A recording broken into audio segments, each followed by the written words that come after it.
I first met in person with Mary E. in the summer of 2007. I had arranged with her husband of 15 years, Terrence, to see her for an interview.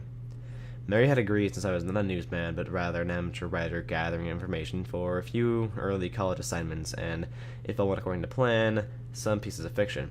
We scheduled the interview for a particular weekend when I was in Chicago on unrelated to business, but at the last moment, Mary changed her mind and locked herself in the couple's bedroom, refusing to meet with me. For half an hour, I sat with Terrence as we camped outside the bedroom door, listening and taking notes while he attempted to fruitlessly calm his wife. The things Mary said made little sense, but fit the pattern I was expecting. Though I could not see her, I could tell from her voice that she was crying, and more often than not, her objections to speaking with me centered around an incoherent tirade of her dreams, her nightmares. Terrence apologized profusely when we ceased the exercise, but I did my best to take it in stride. Recall I was not a reporter in such of a story, but merely a curious young man in search of information. Besides, I thought at the time I could perhaps find another similar case if I put my mind and resources to it. Mary E. was the sysop of a small Chicago-based bulletin board in 1992 when she first encountered the Smile.jpg, and her life changed forever. She and Terrence had been married for only 5 months. Mary was one of the estimated 400 people who saw the image when it was posted as a hyperlink to the BBS. Though she's the only one who has spoken openly about the experience, the rest have remained anonymous or perhaps dead. In 2005, I was only in 10th grade. Smile.jpg was brought to my attention by my interests in web-based phenomena. Mary was the most often cited victim of what sometimes is referred to as Smile.dog. The being, Smile.jpg, is reported to display what caught my interest, other than the obvious macabre elements of the cyber legend and my proclivity towards such things, was sheer lack of information. Usually to the point to where people didn't believe it, even it exists as other than a rumor or hoax. It is unique because though the entire phenomenon centers on a picture file that is nowhere to be found on the internet, certainly many photo-manipulated simulacra litter the web, showing up with most frequency on sites such as the image board 4chan, particularly the X-focused paranormal subboard. It is suspected these are fakes because they do not have the same true effect Smile.jpg is believed to have, namely sudden onset temporal lobe epilepsy and acute anxiety. Though it is reported the reaction that the viewer is one of the reasons the phantom-like Smile.jpg is regarded with such disdain, since it's patently absurd, though depending on whom you ask and the relatants to acknowledge Smile.jpg's existence might just be as much out of fear as it is out of disbelief.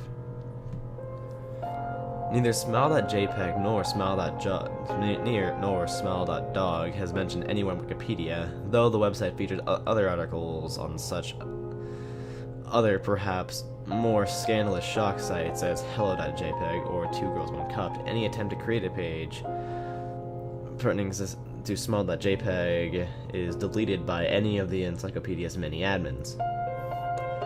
Encounters with Smile.dog are stuff of internet legend.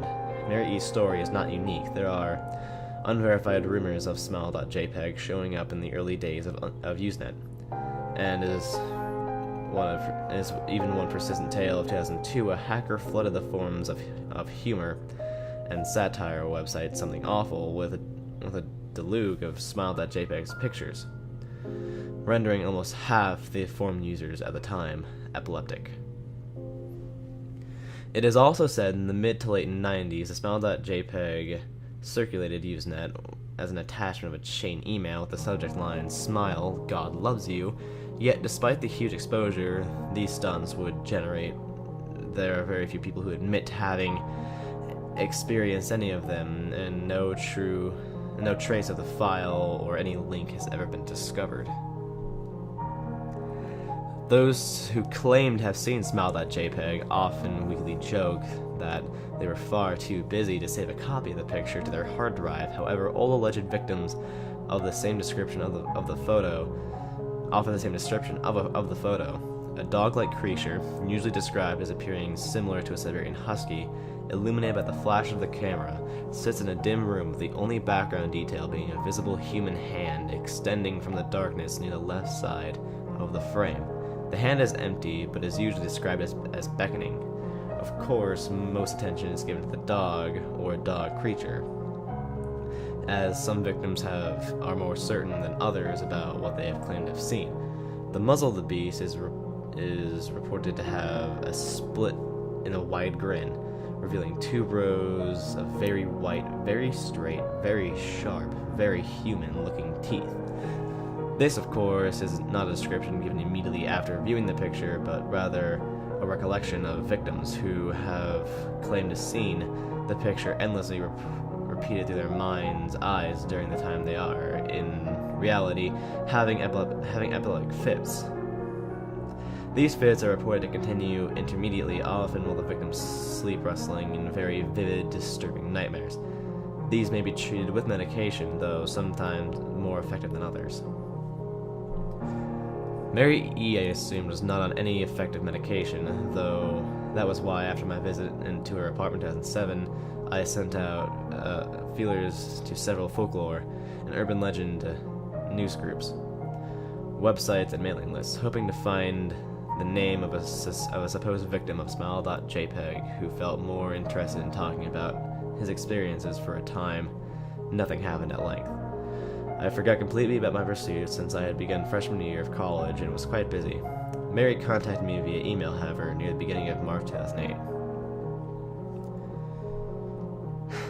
I am incredibly sorry about my behavior last summer when you came to interview me. I hope you understand that it was no fault of yours, but rather my own problems that led me to act out as I did. I realize that I could have handled the situation better, however, I hope you will forgive me. At the time, I was afraid, you see. For 15 years, I was haunted by Smile.jpg. Smile.dog comes to me in my sleep every night. I know that sounds silly, but it's true. There is an ineffable quality about my dreams, my nightmares, that marks them completely unlike any real dreams I have ever had. I do not move and I do not speak. I simply look ahead, and the only thing ahead of me is the scene from the horrible picture. I see the beckoning hand, and I see the smile dog. It talks to me. It is not a dog, of course, though I am not quite sure what it really is. It tells me that it will leave me alone if I only do as it asks.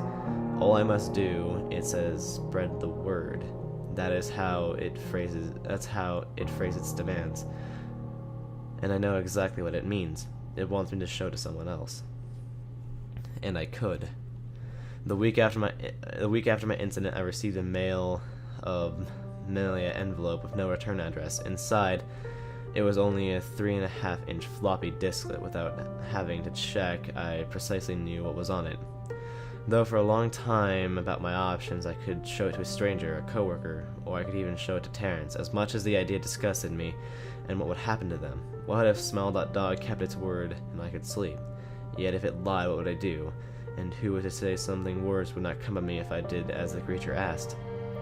So I did nothing for 15 years, though I kept in disguise hidden amongst my things. Every night for 15 years, Smile.dog has come to me in my sleep and demanded that I spread the word.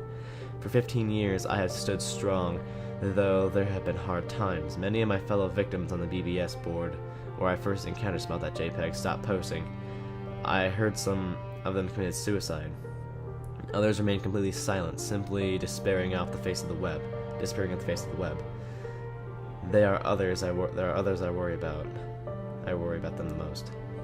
I sincerely hope you forgive me.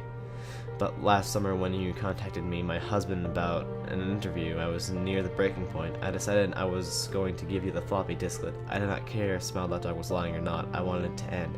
You were a stranger, someone I had no connection with. If I would feel no sorrow when you took the disklet as part of your research and sealed your fate.